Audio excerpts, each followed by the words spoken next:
رب کو اوپر نہ ڈھونڈ، ذرا سی گردن نیچے کر، رب تجھے اپنے دل میں ملے گا۔ جو مصیبت ہمیں اللہ سے دور کرے وہ سزا ہوتی ہے، اور جو مصیبت ہمیں اللہ سے قریب کرے وہ آزمائش ہوتی ہے۔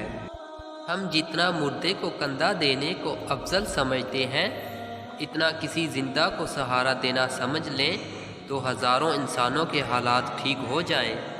اللہ پر ہمیشہ بھروسہ رکھو، کیونکہ اللہ وہ نہیں دیتا جو تمہیں اچھا لگتا ہے، بلکہ وہ دیتا ہے جو آپ کے لیے اچھا ہوتا ہے۔ پریشانیاں بڑھ جائیں تو خدا کے سامنے رو لیا کریں، بے شک وہ 70 ماؤں سے زیادہ پیار کرنے والا ہے۔ ایک مٹی کے بنے انسان کی محبت میں اتنی طاقت ہوتی ہے کہ دل کا قرار اور آنکھوں کی نیند چھین لیتی ہے، مالک الملک کی محبت کا عالم کیا ہوگا۔ نماز کے لیے دنیا کو چھوڑ دو، لیکن دنیا کے لیے نماز کو نہیں چھوڑو۔ بندہ 100 بار گناہ کر کے معافی مانگنا تو وہ 100 بار معاف کر دیتا ہے۔ وہ کریم ہے، وہ 70 ماؤں سے زیادہ پیار کرتا ہے۔ بندے اس کی دہلیز پہ جب توبہ کرتے ہیں، معافی مانگتے ہیں، وہ یہ نہیں دیکھتا کہ اس کے گناہ کتنے ہیں۔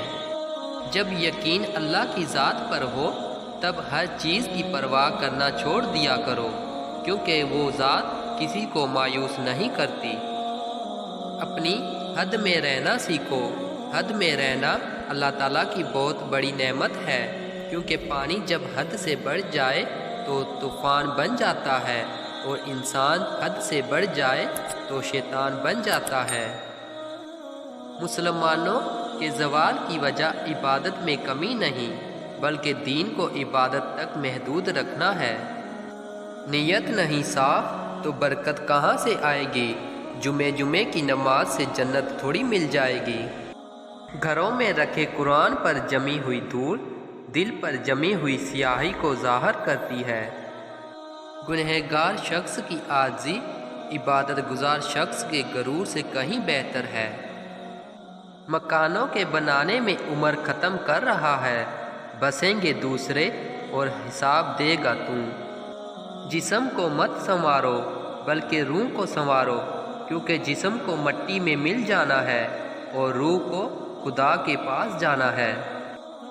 ایک رات ایسی بھی آئے گی جس میں ساری رات اس خوشی سے نیند نہیں آئے گی کہ صبح مدینے کے لیے سفر کا آغاز ہوگا۔